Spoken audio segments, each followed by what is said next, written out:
Dalawang babae. Ito, Tanaka to eh. Tanaka po ito, Tanaka. Pure pure Shamo yan. Tanaka, Dumpo Giant. Ito, dalawa sila. Tanaka, Dumpo Giant. And then all the rest, ito mga to. Mga Dongtao, ano yan? Dongtao Shamo. 1, 2, 3, 4. Apat na lalaki. Binibenta po natin yan mga kabokals. O sige, rush sale. Kung kukunin nyo lahatan mga kabokals, kung lahatan 500 ang isa mga kabokals, sige, bibigay ko na. Shamo, Tanaka, hindi kayo makakabili ng 500. Mahigit 2 buwan. 500 ang isa mga kabokals. Yun nga lang lahatan na mga kabokals, hindi po pwede yung pa isa-isa lang. Kaya ibabagsak presyo natin para makuha silang lahat, kasi kailangan ko magbawas ng ating mga alaga. At kailangan natin mag-concentrate doon sa mga income generating na mga alaga. So ito, kaya inaalis po natin silang lahat. 500 ang isa mga kabokals. PM lang po sa Kabokals Farmer Facebook page. Ayan na, bargain na yan mga kabokals. Hindi kayo makakabili sa iba ng Dongtao Shamo sa halagang 500. 2 buwan may. Good morning mga kabokals. Ayan, 4:30 ng madaling araw. So ito, ipapadeliver na natin yung ating mga cross Dongtao at saka yung Shamo na binibenta natin. Bali 7 piraso mga kabokals. Yan, ito yung bagsak presyo, 500 ang isa oh. Bound to Batangas. Ayan, Batangas po yan mga kabokals ah. Andyan na si Inam, yung aking rider. Hindi ko na napababa kasi maputik nga. So yan, aahon natin, iaakit natin ito doon na namin naayusin.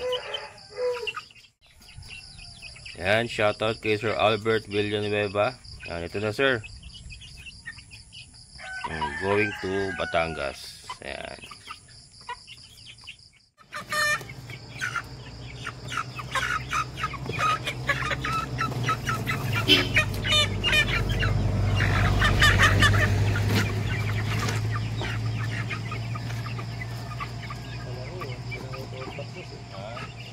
Ngayon na talaga ng customer mo.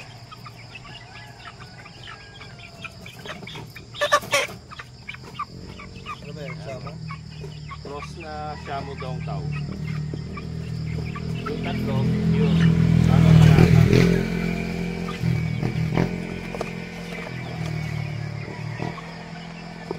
Nakawang nabali. Saan nakuha? Ito, pag sa prep ito, 500 ito. Dahil hindi mabili. Ayos na, please. Pagpuka. Oo. Puro lalaki kasi ito eh. Wala eh. Papakainin ko lang na papakainin ito.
Dalawa.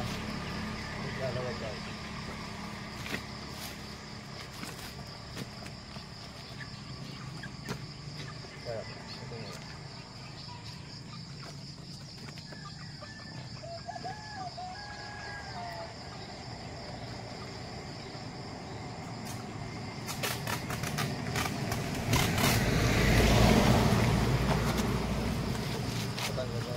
Kalabang ko yung ulan.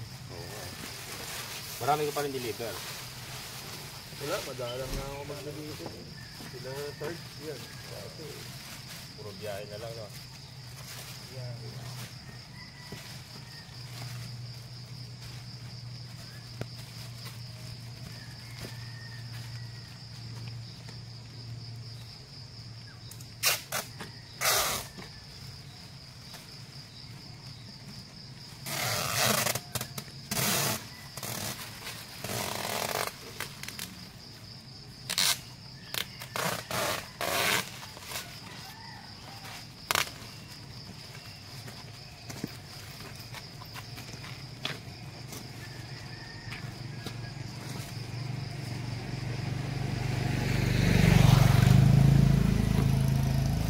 Sa'yo na rin ba yung sa'yo na?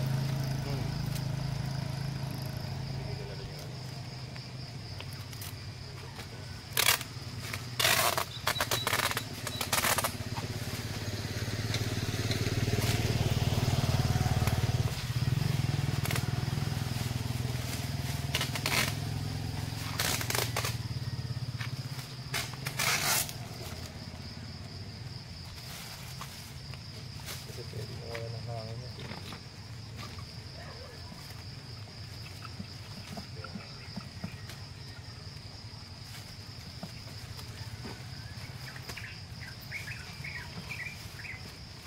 Pera na.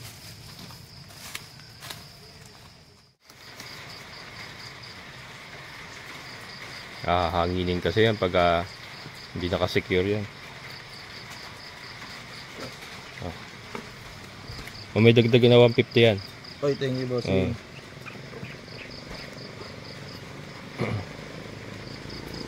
Dali ko na yung tape kasi baka Oo, dali mo na yan. pero lang Aberya ka sa daan. Ayan mga kabukals. Bound to Batangas. Yan, thank you Sir Albert. aberya yung karton natin. Oo. Sana wag na gano'n. Wag nang mabasa.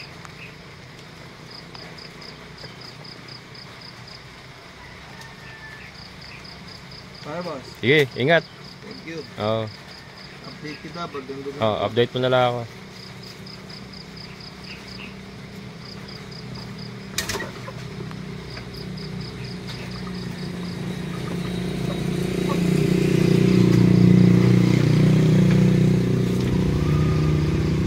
Mamaya tawagan ko. Ah. Baka tulog na. Sige, ingat. Yan. Sa mga nagtatanong mga kabuklos, 2,000 po ang bayad natin kay Inam. Dinagdagan ko nga siya na 150 kasi pinabili ko ng tape saka ng karton. At hindi nga tayo makaalis hirap ang mobilization ko rito kasi mga maputik, hindi tayo basta-basta makaalis. Ayun, so 2,150 po ang binayad natin kay Inam. Pero okay na yon, okay naman na yan. And then yung manok po, 500 ang isa, binagsak presyo ko nga po kasi kailangan natin magbawas. Masyadong malaki ang ating feed cost or feeding expenses. Bali 7 yon, 7 piraso, 3,500 po ang ating napagbentahan sa kanila. Yan.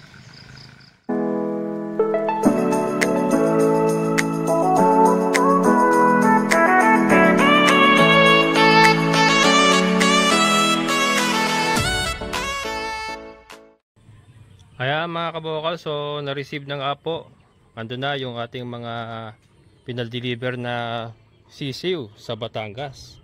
Yan, maraming salamat kay Sir Albert. So ito, ikot muna tayo bago tayo magtapos. Ito yung ating ubos mga kabokal. So may mga panibago ng tubo. Ayan o. Yan, so sa drum, sinusubukan nga lang po natin sa drum kasi meron po tayong gagawin. And ayan, yung ating mga dwarf coconut, yung ating mangga. Panibago ng tubo mga kabokals. So okay lang yan kasi ang grafted niya ito yung putol niya so ito yung sanga nung namumunga. So okay lang yan. Ito ang kailangan nating tignan, baka may mga tumubo dito, hindi natin pwedeng patuloyin yan. Ayan, and then yung ating mga madre de agua, ating papaya. Yung isang papaya ko doon parang namatay. So yan. Ito mga kabokals, may improvement tayong ginawa sa ating mga breeders na manok. So ito, binaklas ko kasi mga kabokals, binaklas ko yung ginawa nating kisame dito sa ating mga decal brown kasi pinamamahayan ng daga. Ayan, diyan galing yan sa bubong. Ginawa nating parang kisame kasi nung tag-init para hindi masyadong mainit, kaya lang pinamamahayan ng daga. So tinanggal ko muna, total tag-ulan naman. Ito may isa pa natira. Ayan. And yun, nagagamit natin dito sa ating mga breeders.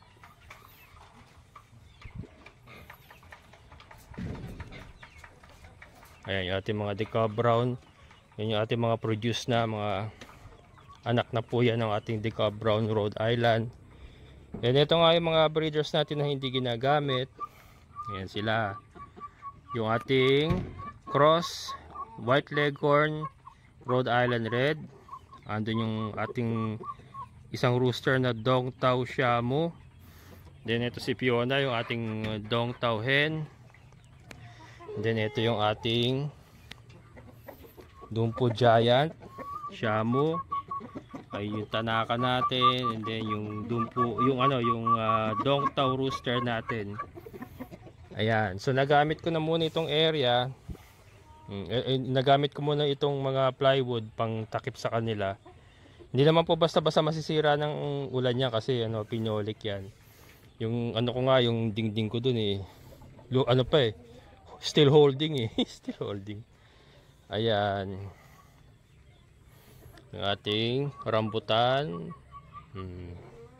Grafted din po yan. Yan. Yan yung dugtong niya. Yung bayabas ko pumapangit. Ano daw to? Guwapol daw to Kaya lang parang parang mamatay yata. Yung ating mga pananim. So hindi ko pa nalilinisan. Yung ating dami ng anak ng ating lakatan, babawasan daw kailangan. Pagtitira ka ng itong isang malaki, tapos ito yung good example. Ito yung magandang ititira daw dapat. Isang malaki, isang medyo malaki, and then isang maliit pa. So dapat pala itong mga sumunod ay tatanggalin na yan. Tatluhan lang pala ang ideal na natubo sa saging para po hindi sila mag-agawan sa nutrients. Pero ito ang dami na. So yan, hanapan ko pa ng marilipatan. Yung ating mga turdan ay na rin, nagsisipag-anakan na rin. Ayan, ito po yung natira sa pinadeliver natin sa Batangas. Ayan po yung natira. So nagtira po tayo ng isang lalaki na Dong Xiaobo, and then yung dalawang babae na Dong Xiaobo. Yung isa kabir na lalaki yan, gagawin nating rooster. Yan, so yung pong ating itinira. Kasi nga yung project natin na 3-way cross ay still ongoing pa. And kakailanganin ko po yung mga materials na yun doon sa ating 3-way cross na ginagawa. May mga bago tayong sisiw na decal brown. Yung kakalipat ko lang, galing sa karton. Yan, galing sila sa karton. Yan po ay going 2 weeks old. Yan, mga decal brown cross Rhode Island po yan. Ito yung ating mix po yan. Mix po ng decal brown saka ng kabir yata itong isa na to. So ito kasi yung mga nahuling mga pasisiw ko na pailan-ilan lang yung napisa, and then ito. Ito, ano to, White Leghorn Rhode Island tong puti, and then yung iba ay Decal Brown saka Kabir. So halo-halo. So yun po yung iiwasan ko ngayon mga kabokals, yung halo-halong breeding. Kaya po ang gagawin natin ngayon, kunyari sa isang salangan, puro Decal Brown Rhode Island lang ang ating isasalang sa incubator. Kaya meron po tayong dalawang batch. Ito yung isa. Ito yung isang batch po ng Decal Brown Rhode Island. So ang gagawin natin nga, ipunin natin mga itlog nila. Sasalang muna ako mga kabokals kasi gusto kong mag-candling muna, ikakandling ko muna para makita ko yung fertility rate. So pag okay yung fertility rate nila, saka tayo mag-iipon naman for fertile eggs na pambenta. Yun pong gagawin natin. So ito, wala pa. So kinukondisyon ko pa sila, hindi pa sila nagle-lay ng eggs.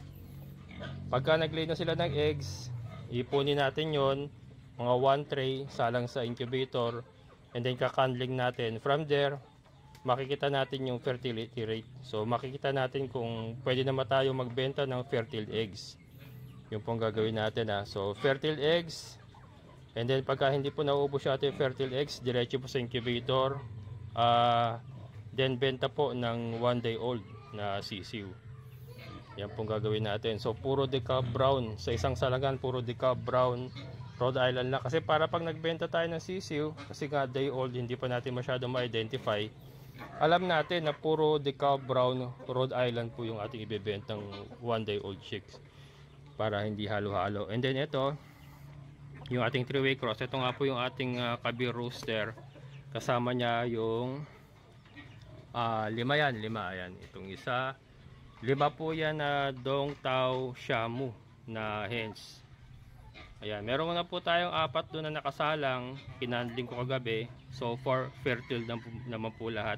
So makikita natin mga kabokals, malapit na natin makita ang resulta ng 3-way cross pagka napisa na po yung 4 na eggs na yon. Kaya lang napansin ko sa kanila mga kabokals, hindi sila heavy egger katulad nun. Nakakolekta tayo ng 4. Wala na ako nakakolekta so far sa ngayon. So parang nag-stop sila. Hindi ko lang alam kung dahil bata pa or lugon, maaring lugon kasi ito. Ayan. So tignan muna natin mga kabokals. Importante meron tayong 4 na masasampulan natin para makita natin yung resulta. Separate naman po yan. Ito naman po is intended for meat production from pangkatay. Ito naman po mga Decal Brown natin is yung pang mga egger natin, brown egger. Ayan. So yun po. Hindi naman po muna ako magbe-breed ng mga Dong Tao Shamu. Yun na po muna ang last na breed ko ng Dong Tao Shamu. Gusto ko muna mag-concentrate dito sa income generating kasi ito mabilis pong mabenta to mura po. Doon po sa nagtatanong, ang benta po natin ng fertile eggs or ang magiging benta po natin ng fertile eggs ay 600 per tray, and then sa day old chick po 75 pesos ang isa. 1 day po yun kakapisa pa lang po, 75 pesos ang isa. Syempre pagka tumanda na yun ng 1 week, tataas po yan sa 100 pesos, and then 2 weeks 150. Ganun po ang magiging sistema natin sa pagbebenta ng sisiw. Ayan, so puro sisiw lang po muna ang ating ibebenta para magang sa bulsa at mabilis gumalaw, kasi mahirap pong mag-produce ng mga mamahaling manok na katulad ng Dong Tao Shamu, tapos palalaki natin ng 1 month old, mabigat sa bulsa. Syempre understandable naman yun. So and then eto nga ay mga paitlugin to, so mga egger, mga brown egger sila. Mas kumbaga yung gamit sa kanila mas practical po na bumili ka ng ganito kasi gagamitin mo pang egg production. So para sa akin, saka mas marami po kasing nag-order, nagtatanong ng mga Decal Brown. Kaya dito po tayo mag-concentrate. Iniisip ko pa po kung ito pa partneran ko ng Decal Brown, kaya lang kasi mababago po kasi. Hindi ko alam kung brown egger pa rin pong ilalabas nila. Ayan.